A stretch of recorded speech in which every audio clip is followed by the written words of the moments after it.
What's up, everybody? It's your boy Nugs B, coming to you with episode 15 for the record. You already know.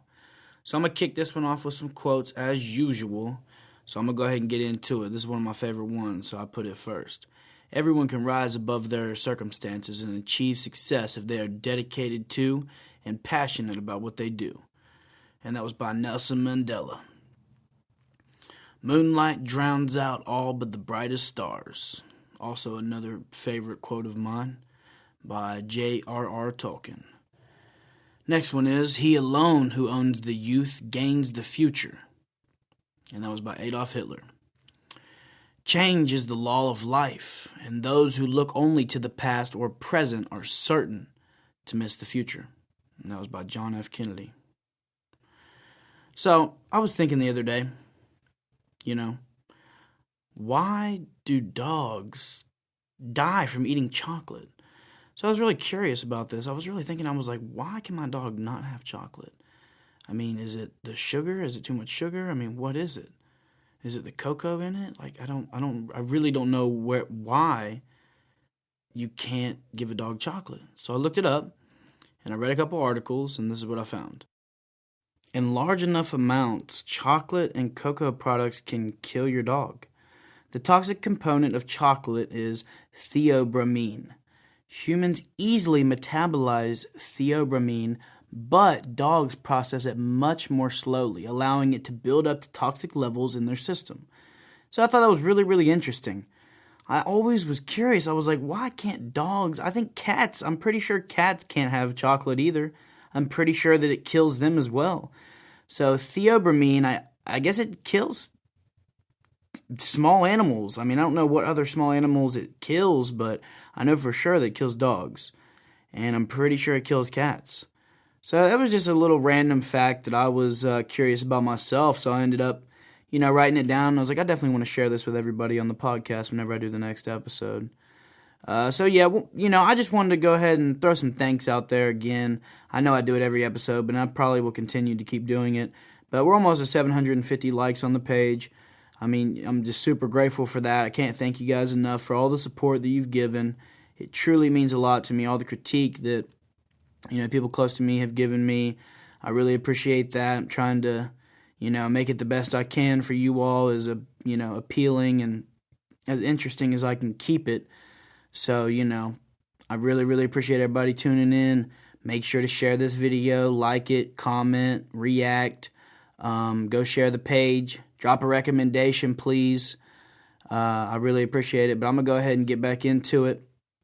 So, another quote that I didn't get to read earlier, but I'm going to go ahead and read it now, is also by John F. Kennedy, and it's a really great one. Mankind must put an end to war before war puts an end to mankind.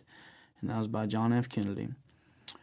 And the next one, I guess I didn't write down who it was by, but I thought it was really, really cool.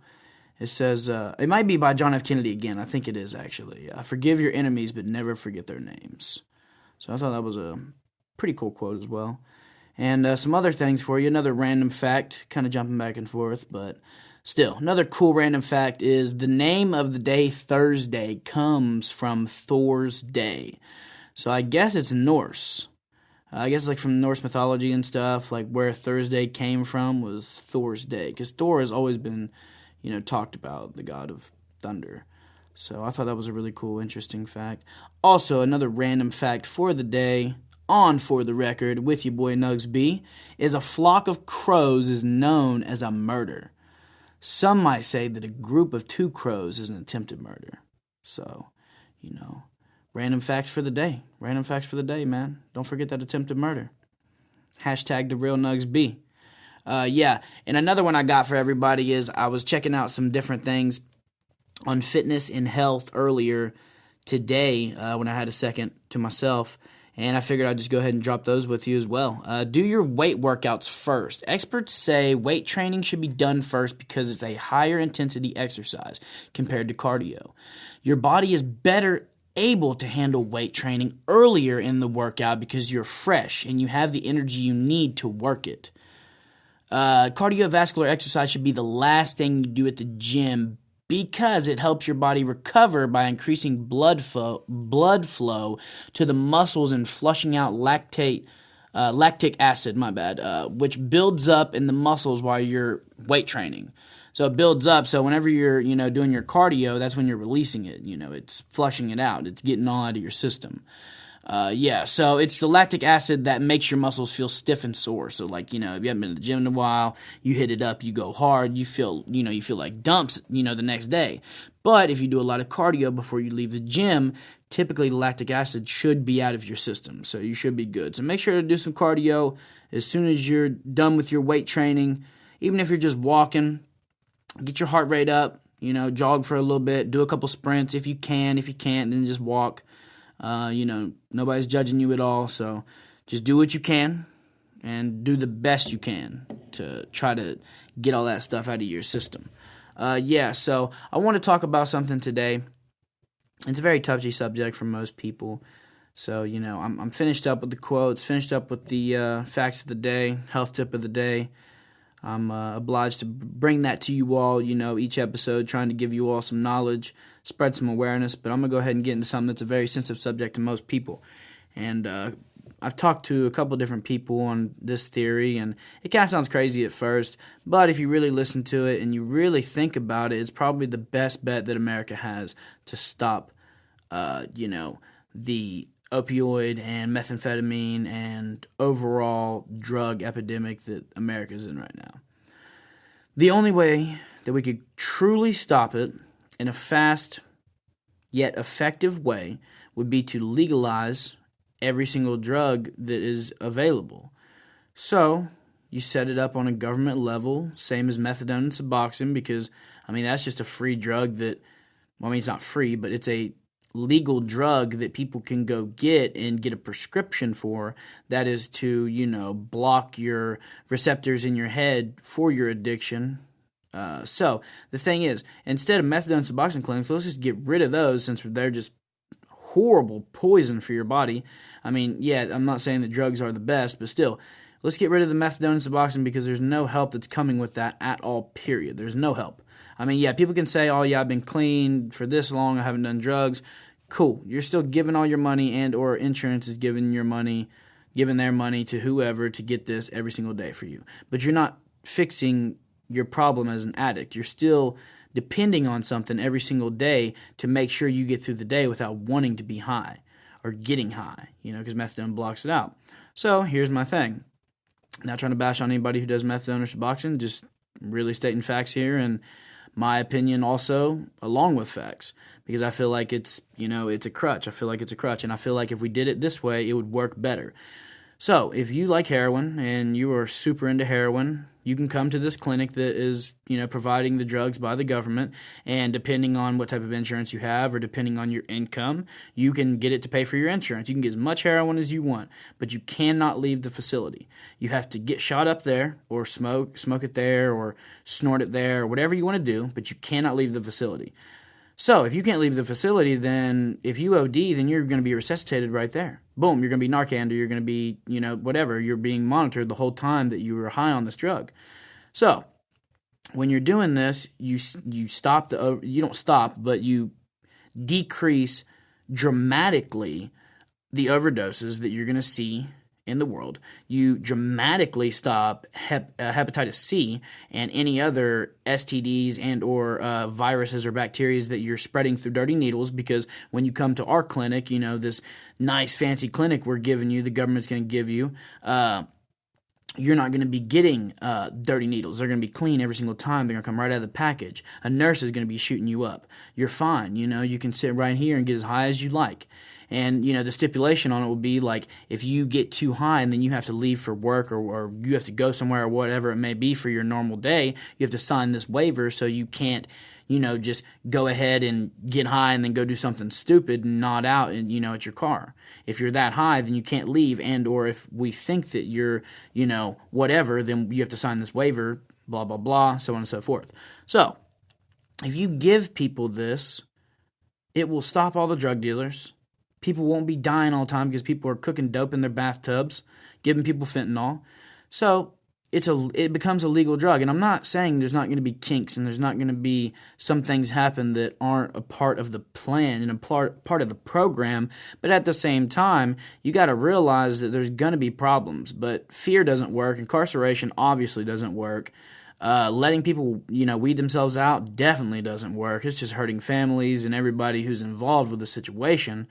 So the only way to do it is to legalize all drugs and give people what they want. And while you're giving them what they want, here's the catch. They're going to have to do groups. They're going to have psychiatric evaluation every single time they come. So if you come every single day, let's say they let people come 2 to 3 times a day. As much as you want, 2 to 3 times a day. If you pay out of pocket, you pay out of pocket. You got insurance that covers it, your insurance covers it. We don't care because we're going to get our money regardless. We're the government. So here's the deal. You let these people come in, they come through 2 to 3 times a day. All of that, every single time, if you're coming every single day and you got to be evaluated at least once a day, or you got to talk to a psychiatrist or somebody who is trying to figure out what is actually wrong with you and your mental illness, known as addiction, then, I feel like that will give faster results than just letting people weed themselves out and letting people die and, demonizing people for a problem they may have. And, I'm not sitting here taking up for people by any means because everybody has a choice. And when you make a choice, you have to realize there's going to be consequences, whether they be bad or not. There will be consequences for every single choice you make in life. But on the other hand, you have to look at people's perspective. They might not want to be addicted, but they can't get help and they can't do it themselves. They may need to be medicated, which I do not.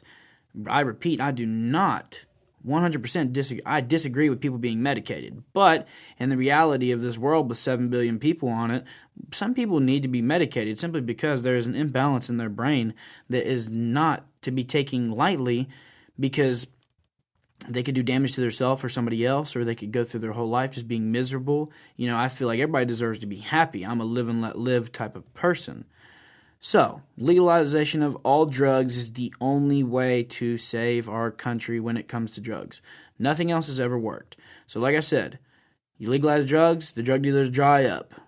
It stops some of the violence. It stops some of the crime that's going on. It stops people from stealing to get their dope, because they're not going to want to steal for their dope because they can go down to the clinic and get 2 to 3 times a day and get the best dope in town. I don't have to worry about going to this homie down the street who's going to sell me some shit that's going to kill me.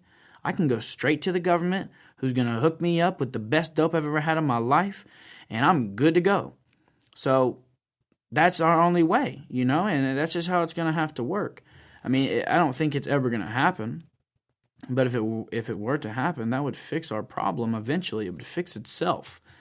You would really figure out why people are getting addicted to these things, and we obviously know why, but it's you could find out individual cases of why people are addicted and why they have addictive personalities, and so on and so forth. Because it's touched everybody almost. Every single person who's out here right now. I'm sure that you all have experienced some type of negativity and or malicious intent in your life from drugs. And if you haven't, then you're blessed, and be grateful for that and keep on moving. But the only way to do it is to legalize the drugs, because all the drug dealers get dried up. People aren't going to be sharing needles because they got all the clean needles you could ever offer. People aren't going to be buying dope off the street, period, because here's the deal. Like I said, who's going to want to go spend their $40 here when they're going to get some shit that somebody cooked in their damn, bathtub or cooked on their stove, when I got this dude over here at the clinic who's a nice nurse, and he's going to shoot me up with the best dope that was made in the lab. It was some of the finest shit you've ever had, white china, or meth or whatever you're into. They got it. The government supplies you. So, with that being said, that is literally the only way to fix addiction. Not fix it, but to fight addiction, I guess you could say, in a way that would be strange at first, and it sounds crazy at first, but when you really break it down, it would save so many lives, and it would help so many different people with different things. And it's the only way that we could make a big difference, and we really need to try to figure out how to get behind this and see if we can do it. The only issue that you would have is trying to keep it open, and you'd have to put so many around because so many people would be wanting to do it. Because, I mean, drugs are appealing to most people. Not everybody, but for the most part, 75% of people, maybe 65% of people are going to want to do it. Even if they're not addicted, they're going to want to go get some drugs from the government. I mean, who's not going to want to?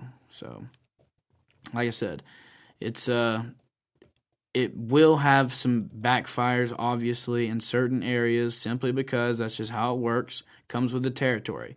But in the long run, you will have the addiction fixed. And yes, there will be new addicts, and there will be new addicts coming from to try the government dope. But they'll probably set it up like methadone Suboxone, so they'll be like, oh, okay, you got to come in, dirty or whatever to get this, or you have to, whatever it may be. They'll have stipulations. They'll also have a bunch of paperwork you got to fill out, I'm sure, if they ever were to do it, and that'd be the smart way to do it. And then if they were smart, the government would make different laws with drugs. And like if you got caught with it, I mean, you got to think about it. The government doesn't play any games anyways. So if you think the government is going to let you sell their dope in their territory, in their country, no, they're not going to let you make any money. So you're going to get big time. It's going to be Fed time from the jump because you're selling something on the street that is just, theirs, their product, whatever you're doing, even if it's fake or whatever, they're not going to be cool with it. So you really got to contemplate on this, think about it. It's a great topic to discuss with people and let people know, spread the awareness that this really might be our, last hope to really try to do something in the world, or not even in the world, just in our country would be good, but in the world would be awesome because there's plenty of other countries that are in, just shambles, just falling apart because of drugs and things like that. So, that's what I want to talk about today. I hope you all enjoyed this episode. Episode 15, for the record. It's your boy Nugs B, all day, every day. Live your life, baby. Bless up. You already know. It's the real Nugs B.